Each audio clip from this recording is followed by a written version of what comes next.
Good morning. इसके पिछले lecture में हमने कैथोड किरणों तथा इलेक्ट्रॉन की खोज के बारे में पढ़े थे। तो वही कैथोड किरणों के जो छोटे छोटे कण होते हैं वही क्या कहलाते हैं, इलेक्ट्रॉन कहलाते हैं।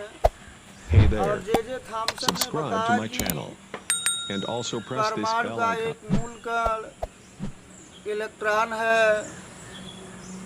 तब वैज्ञानिकों ने थोड़ा अपना माइंड यूज किया और सोचा कि अगर परमाणु में इलेक्ट्रॉन उपस्थित है जो ऋण आवेशित है, जबकि परमाणु क्या होता है, उदासीन माने न्यूट्रल होता है, तो इसका मतलब है कि इसमें कोई ना कोई पॉजिटिवली चार्ज जो है पार्टिकल उपस्थित होगा, माने धन आवेशित कण भी जो है परमाणु में उपस्थित होगा। क्योंकि कोई भी पदार्थ, चाहे परमाणु हो चाहे विलयन हो, कोई भी पदार्थ उदासीन तभी होता है जब उसमें ऋण आवेशों की संख्या जो है धन आवेशों की संख्या के बराबर होता है। तो ये समझ में आया कि परमाणु में कोई धन आवेशित कण भी होगा, इसीलिए परमाणु का होता है उदासीन होता है। तो गोल्डस्टीन ने 1886 ईस्वी में जे थॉमसन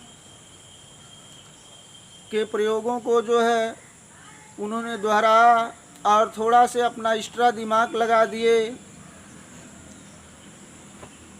उन्होंने किया क्या, जो कैथोड प्लेट हम लगाते थे, ठोस लगाते थे, उसी को उन्होंने जो है छिद्रित करके प्लेट लगा दिया और कैथोड के पीछे की दीवार पर जिंक सल्फाइड की कोटिंग कर दिए, माने उसका एक अस्तर चढ़ा दिया गया। जैसा कि आप जानते हैं जिंक सल्फाइड एक प्रतिदीप्तशील पदार्थ है, उसी की कोटिंग कर दी गई। और इसके बाद लो प्रेशर पर जो है इसमें हाइड्रोजन गैस लिया गया और इन इलेक्ट्रोडों को बैटरी से लगभग 10,000 वोल्ट की बैटरी से जो है जोड़ दिया गया। इसके अंदर का दाब जो है कम करने के लिए इसमें वैक्यूम पंप लगा हुआ है, जिसको निर्वात पंप कहते हैं। उसकी सहायता से इसके अंदर का दाब कम किया गया और उसके बाद इन प्लेटों को जब बैटरी से जोड़ा गया और माइक्रोस्कोप की सहायता से जो है इस नली का परीक्षण किया गया, तो देखा गया कैथोड के पीछे की दीवार पर भी चमक उत्पन्न हो रही थी। तब जो है गोल्डस्टीन ने दिमाग लगाया कि हमने जो छेद कर दिया है कैथोड प्लेट में, उन छिद्रों से कोई ना कोई किरण अवश्य निकल रही है और वही किरण जाकर के जो है कैथोड के पीछे की दीवार पर टकराती है और चमक उत्पन्न करती है। तो ये नहीं पता लग पाया कि आखिर में ये जो कैनाल माने ये जो छिद्रों से होकर जो किरण निकल रही हैं वे किरणें आ कहाँ से रही हैं। छिद्रों से निकलने के कारण इसका नाम जो है कैनाल किरण रखा गया। इसे एनोड किरण भी कहते हैं, माने एनोड रेज भी कहते हैं। तब उन्होंने क्या किया, इसमें जो है बदल बदल करके जो है गैसों को रखे और उनके द्रव्यमान और आवेश को उन्होंने ज्ञात किया। तो पाया कि अगर इसमें गैस बदल दी जाती है,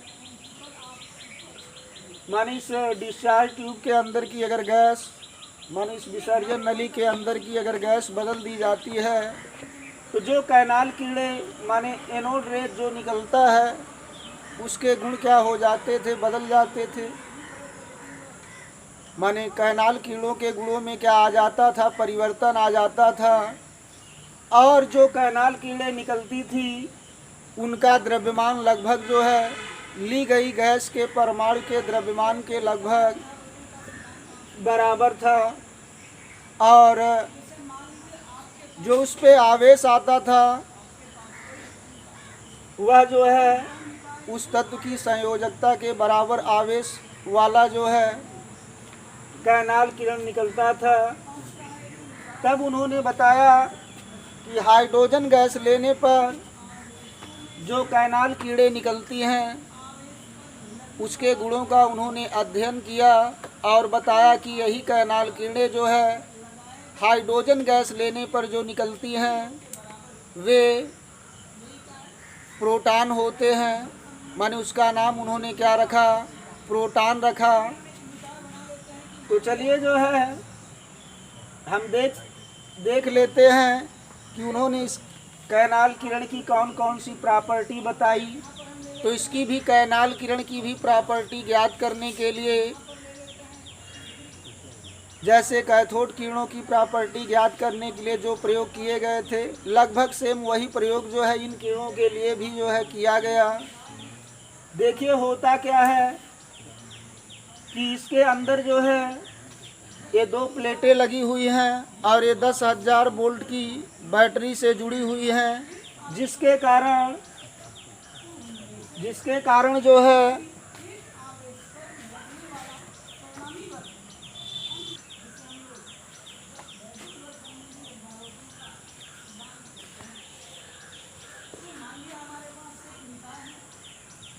तो इसके चारों ओर जो है प्रबल वैद्युत क्षेत्र उत्पन्न हो जाता है। और प्रबल वैद्युत क्षेत्र में जब गैसों के कण आते हैं तो वे आयनित हो जाते हैं और वे आयनित होने के बाद बहुत तेज़ी से जा कर के कैथोड प्लेट से जो है टकराते हैं।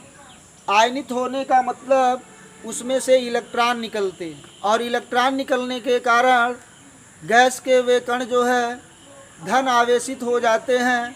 और धन आवेश का मतलब हमने आपको इसके पहले लेक्चर में बताया कि इलेक्ट्रॉन का अभाव, माने इलेक्ट्रॉनों से स्नेह। अगर कोई धन आवेशित है तो उसका स्नेह इलेक्ट्रॉनों से बढ़ जाता है, इसलिए वो तेज़ी से गैसों के जो आयन होते हैं वे परपेंडिकुलर माने सीधा लंबवत जो है कैथोड प्लेट से टकराते हैं।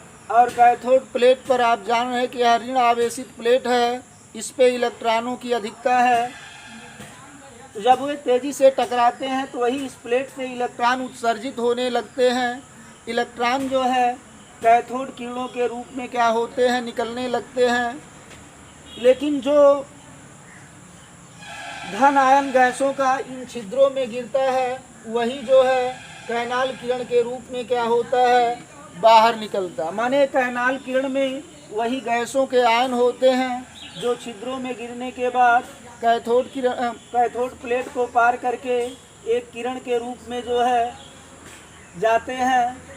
और इसके पीछे की दीवार पर जब ये गिरते हैं तो क्या करते हैं, चमक उत्पन्न करते हैं। तो आप समझ गए होंगे कि इस कैनाल किरण में जो है जो गैस इसमें ली जाती है उसी गैसों के आयन जो है इस कैथोड प्लेट से टकराते हैं, पूरा माने लंबवत टकराते हैं।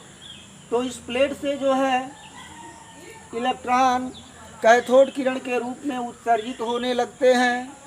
और जो आयन इन छिद्रों में गिरते हैं वे ही आयन जो है कैनाल किरणों के रूप में क्या होते हैं, कैथोड के पीछे की दीवार से जो है आके टकराते हैं और चमक उत्पन्न करते हैं। तो चलिए जो है अब हम देख लेते हैं कैनाल किरण के जो है गुण। इसके गुणों का अध्ययन हमने आपको बताया कि जैसे हम कैथोड किरणों के गुणों का अध्ययन किए हैं, जिस प्रयोग द्वारा उसका अध्ययन हुआ है उसी तरह के प्रयोग से इन किरणों के जो है गुणों का भी अध्ययन किया गया। तो आप समझ गए होंगे कैनाल किरण के रूप में इसमें ली गई गैस के धनायन होते हैं वही जो है कैनाल किरण के रूप में इन छिद्रों से निकलते हैं। ऐसा मत समझिएगा इसका नाम एनोड रेज रखा गया है तो ये कीड़े एनोड प्लेट से निकले, ऐसा नहीं है। ये कीड़े एनोड प्लेट से निकलती हैं। ये कीड़े जो है कौन होता है, इसमें भरी हुई गैसों के जो है आयन होते हैं, क्योंकि इसमें प्रबल वैद्युत क्षेत्र उत्पन्न हो जाता है और प्रबल वैद्युत क्षेत्र की जो है संपर्क में जो भी गैसों के अणु आते हैं वे क्या हो जाते हैं, आयनित हो जाते हैं, अर्थात उसमें से इलेक्ट्रॉन उत्सर्जित हो जाता है और वह धन आयन बन जाता है। वही धन आयन इस कैथोड प्लेट से टकराता है और जब कैथोड प्लेट से टकराता है तो इसमें से वही जो है इलेक्ट्रॉन इस प्लेट से कैथोड किरण के रूप में उत्सर्जित होते हैं और जो आयन इन छिद्रों में गिरते हैं वे कैनाल किरण के रूप में जो है कैथोड प्लेट के जो है पीछे की दिशा में क्या हो जाते हैं, निकल जाते हैं। तो चलिए हम देख लेते हैं कैनाल किरणों का जो है गुण।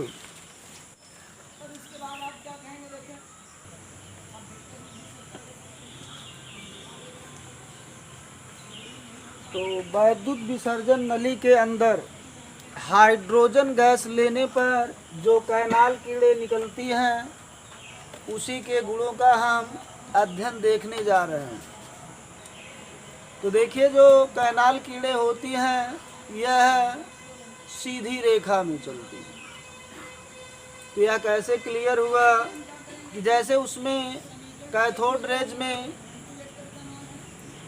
कैथोड के पथ में माने उसके रास्ते में एक क्रॉस रख दिया गया था और उसके बाद एक प्रतिदीप्तशील पर्दा लगाया गया था जिस पे क्रॉस की छाया जो है उस प्रतिदीप्तशील पर्दे पर पड़ती थी। उसी तरह इसमें भी किया गया कि कैनाल कीड़ों के पथ में एक क्रॉस रख दिया गया और उसके बाद एक प्रतिदीप्तशील पर्दा लगा दिया गया और कैनाल कीड़े जब जाती थी तो क्रॉस की छाया प्रतिदीप्तशील पर्दे पर दिखाई दी।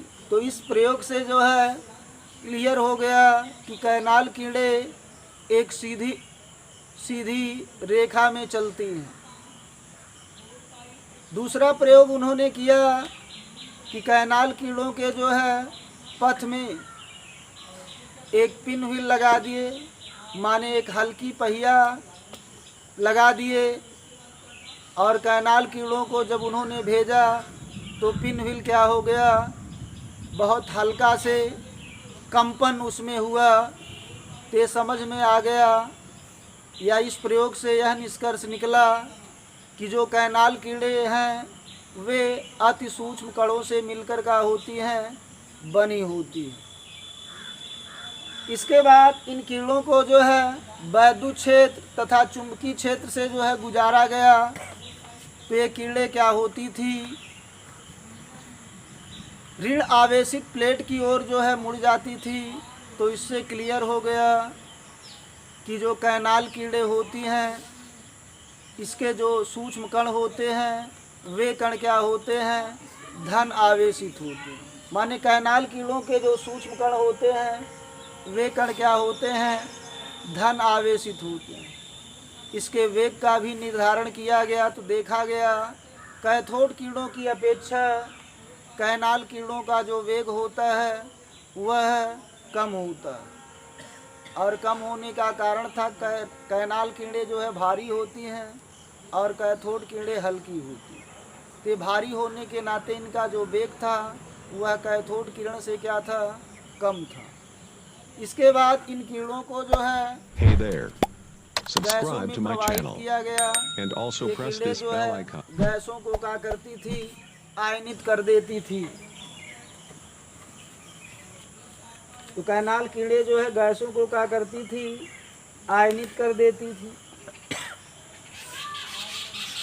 और कैनाल कीड़े जो है धातु की पतली पन्नी को बेध कर उसके पार निकल जाती थी। माने अगर कैनाल कीड़ों के पथ में धातु की अगर एक पतली पन्नी लगा दी जाए तो उस पन्नी को जो है कैनाल कीड़े पार कर जाती है।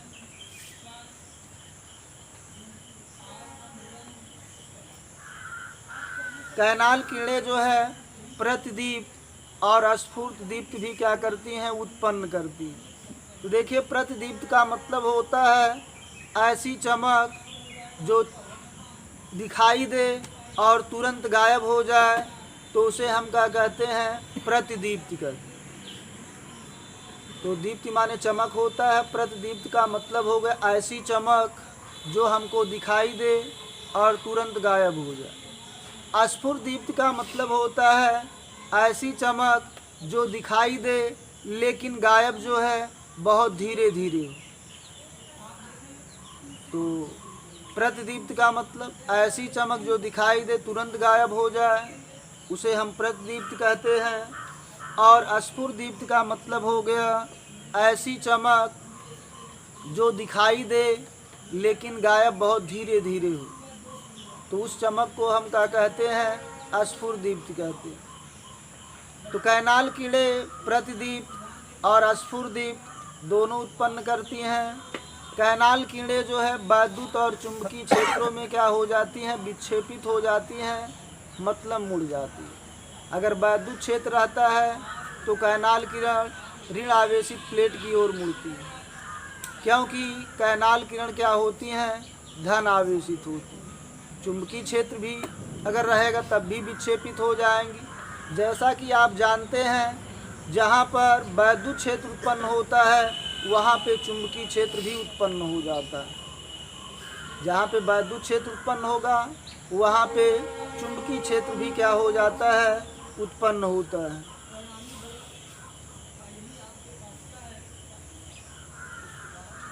और हाइड्रोजन गैस लेने पर जो कैनाल किरण निकली उसी को क्या कहा गया, प्रोटॉन कहा गया। माने कैनाल कीड़ों के जो सूक्ष्म धन आवेशित कण थे उन्हीं कणों को क्या कहा गया, प्रोटॉन कहा गया, जिसका द्रव्यमान लगभग हाइड्रोजन के द्रव्यमान के बराबर होता है। माने कैनाल किरण या आप कह सकते हैं प्रोटॉन का जो द्रव्यमान होता है लगभग हाइड्रोजन के द्रव्यमान के क्या होता है, बराबर होता है। इसके बाद रदरफोर्ड ने सन 1919 ईस्वी में एक प्रयोग किया और वह प्रयोग था नाइट्रोजन पर अल्फा कणों की बमबारी। बमबारी का मतलब बम फेंकना नहीं है, माने टक्कर मारना। बमबारी का मतलब टक्कर मारना। उन्होंने किया क्या, नाइट्रोजन परमाणु पर अल्फा कण की टक्कर मार दी। जब वो अल्फा कण की जो है टक्कर मारते हैं तो ऐसी कंडीशन में जो नाइट्रोजन परमाणु होता है वह ऑक्सीजन परमाणु में परिवर्तित हो जाता है। नाइट्रोजन परमाणु किस में बदल जाता है, ऑक्सीजन परमाणु में जो है परिवर्तित हो जाता है और एक कण उत्सर्जित करता है। उसमें से क्या निकलता है, एक कण निकलता है जिसके गुणों का रदरफोर्ड ने अध्ययन किया तो पाया कि उस कण के जो गुण थे वे प्रोटॉन के गुणों से क्या हो रहे थे, मिल रहे थे। तो इस प्रकार जो है ये पुष्टि हो गई कि परमाणु का एक मूल कण प्रोटॉन भी होता है। तो देखिए प्रोटॉन के आवेश और द्रव्यमान का अनुपात निकाला गया जो 9.58 × 10⁴ कूलाम प्रति ग्राम था। इसके बाद इसका आवेश निकाला गया तो इस पर आवेश जो है प्लस 1.6 × 10⁻⁻19 कूलाम। प्लस का मतलब धन आवेश, प्लस का मतलब धन आवेश 1.6 × 10⁻⁻19 कूलाम। लेकिन हम जो है केमिस्ट्री में प्रायः या ज़्यादातर इस आवेश को यूज नहीं करेंगे। हम इस कहेंगे कि प्रोटॉन पर एक इकाई क्या होता है, धन आवेश होता है। माने हम इस आवेश को एक मान लेते हैं और हम यही कहते हैं कि प्रोटॉन पर एक धन आवेश होता है, या एक इकाई क्या होता है, धन आवेश होता है। जब आवेश निकल गया तो इस फार्मूले पर माने आवेश और द्रव्यमान का जो अनुपात निकाला गया है, यहाँ पर आवेश का ये मान रख करके इसे सरल किया गया, तो प्रोटॉन का द्रव्यमान हमें 1.67 गुणे 10⁻⁻24 ग्राम क्या हो जाता है, प्राप्त हो जाता है। तो प्रोटॉन का जो द्रव्यमान होता है वह लगभग हाइड्रोजन के द्रव्यमान के बराबर होता है। तो इस प्रकार हमें ज्ञात हो गया कि परमाणु में या परमाणु के दो मूल कण होते हैं, एक इलेक्ट्रॉन जो ऋण आवेशित होता है, दूसरा प्रोटॉन जो धन आवेशित होता है। और हम जानते हैं कि परमाणु उदासीन होता है, इसका मतलब ये निकलता है कि परमाणु में इलेक्ट्रॉनों की संख्या प्रोटॉनों की संख्या के बराबर होती है, अर्थात ऋण आवेशों की संख्या धन आवेशों की संख्या के बराबर होती है। अगर कोई भी पदार्थ उदासीन है तो हम समझ जाते हैं कि इस पदार्थ में ऋण आवेशों की संख्या जो है धन आवेशों की संख्या के क्या है, बराबर है। चाहे वह विलयन हो, चाहे कोई भी पदार्थ हो, चाहे ठोस हो, चाहे गैस हो, अगर उदासीन है तो आप समझ जाएंगे कि उस पदार्थ में जो है ऋण आवेशों की संख्या धन आवेशों की संख्या के बराबर है, या आप कह सकते हैं इलेक्ट्रॉनों की संख्या प्रोटॉनों की संख्या के बराबर हो, और इसे मूल कण बताया गया। तो जब इलेक्ट्रॉन और प्रोटॉन की खोज हो जाती है तो उसके बाद जे थॉम्सन जो है अपना परमाणु मॉडल क्या करते हैं, प्रस्तुत कर देते। जब इलेक्ट्रॉन और प्रोटॉन की खोज हो गई तो आप समझ गए परमाणु उदासीन होता है, ये सिद्ध हो गया। तो इसके बाद जो है जे थॉम्सन जो है अपना परमाणु मॉडल क्या कर देते हैं, प्रस्तुत कर देते हैं।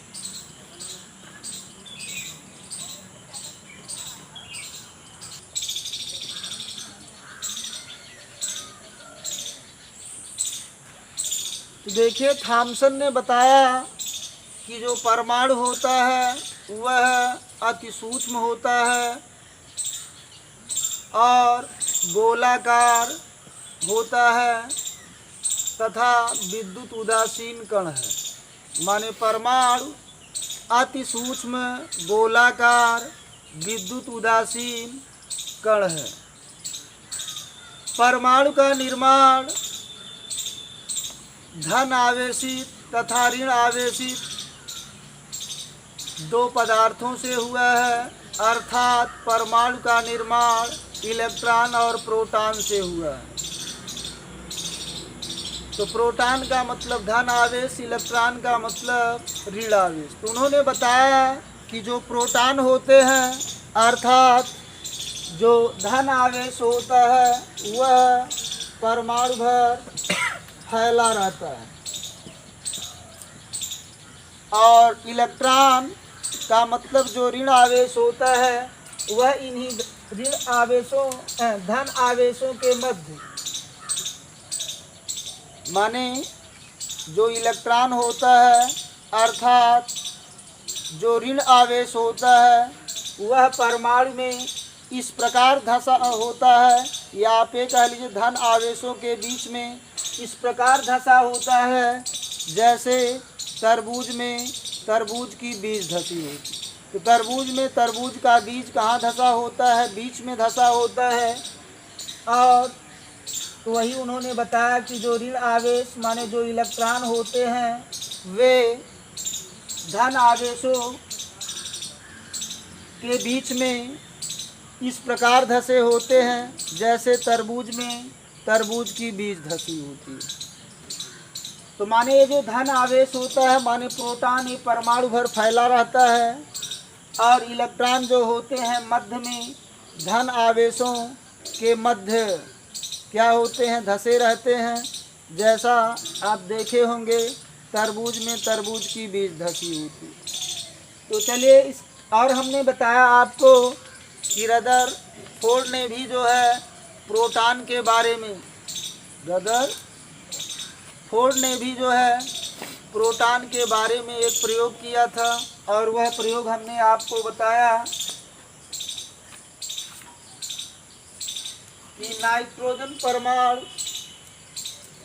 जिसका परमाणु क्रमांक 7 और द्रव्यमान संख्या क्या होता है 14 होता है, इसी पर उन्होंने अल्फा कणों की बमबारी की, माने टक्कर मार दिए, तो आपका का प्राप्त हो जाता है रेडियो एक्टिव ऑक्सीजन प्राप्त हो जाता है, जिसका द्रव्यमान जो है 17 है और परमाणु क्रमांक होता है 8, और एक कण उत्सर्जित होता है 1s1, जिसको क्या कहा जाता है प्रोटॉन कहा जाता है।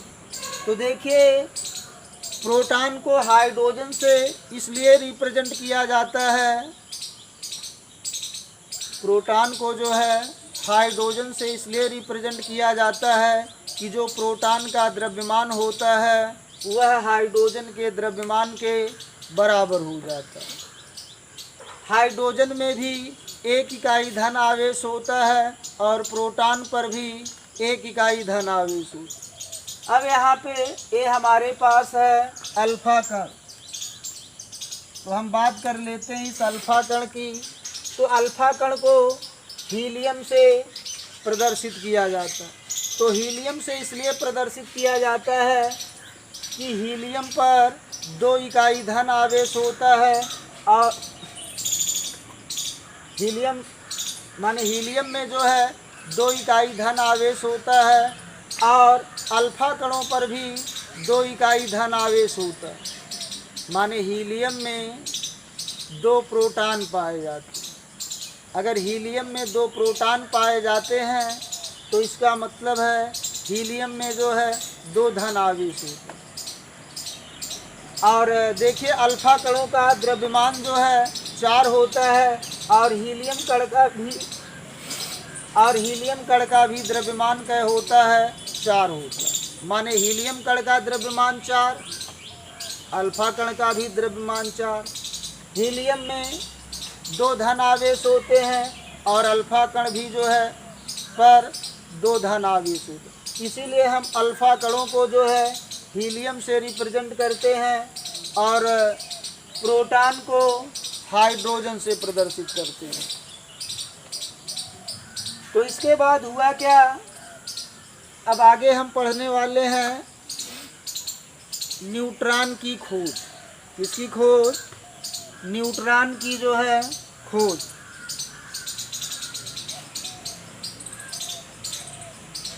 तो देखिए आपके दिमाग में एक डाउट है कि हमने आपको बताया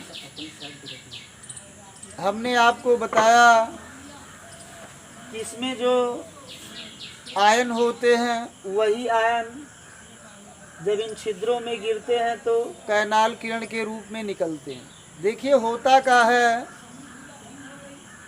तो कुछ बच्चों का कहना है कि सर जी इधर आयनित इधर भी होंगे, इधर भी आयन जाके इधर टकराएंगे, तो इधर क्यों नहीं कैथोड कीड़े निकलती हैं। तो देखिए होता क्या है, इन इलेक्ट्रोडों के मध्य सबसे प्रबल वैद्युत क्षेत्र होता है, माने इन दोनों इलेक्ट्रोडों के मध्य सबसे अधिक जो है या बहुत प्रबल जो है वैद्युत क्षेत्र होता है, और जो गैसों के कण इन क्षेत्रों में आते हैं केवल वही आयनित होते हैं, और इसके पीछे के क्षेत्र में जो वैद्युत क्षेत्र होता है वह इन क्षेत्रों की अपेक्षा कम होता है, अर्थात इधर जो वैद्युत क्षेत्र है वह गैसों को आयनित नहीं कर पाता है। नहीं तो अगर इधर भी वैद्युत क्षेत्र के गैसों को आयनित कर देता तो वे आयन इधर भी कैथोड प्लेट से टकराते और कैथोड किरण इधर भी निकलने लगती। तो आप समझ सकते हैं कि जो वैद्युत क्षेत्र प्रबल होता है वह दोनों इलेक्ट्रोडों के मध्य होता है, और इन क्षेत्रों में Hey यहाँ there. से यहाँ तक जो क्षेत्र Subscribe to my है channel इन क्षेत्रों and में also press this जो bell icon. गैसों के कण आते हैं वे अपनी माने वे आयनित हो जाते हैं अर्थात इलेक्ट्रॉनों का त्याग करके वे धनायन में बदल जाते हैं और वही तेजी से आकर के कैथोड प्लेट से टकराते हैं, तो ये कैथोड किरण निकलती है। माने इस प्लेट पर जो इलेक्ट्रॉन होते हैं वे कैथोड किरणों के रूप में उत्सर्जित होने लगते हैं, और जो आयन इन छिद्रों में गिरता है वही कैनाल किरण के रूप में जो है इसके पीछे की दीवार पर आके गिरता है और चमक क्या करता है, उत्पन्न करता है।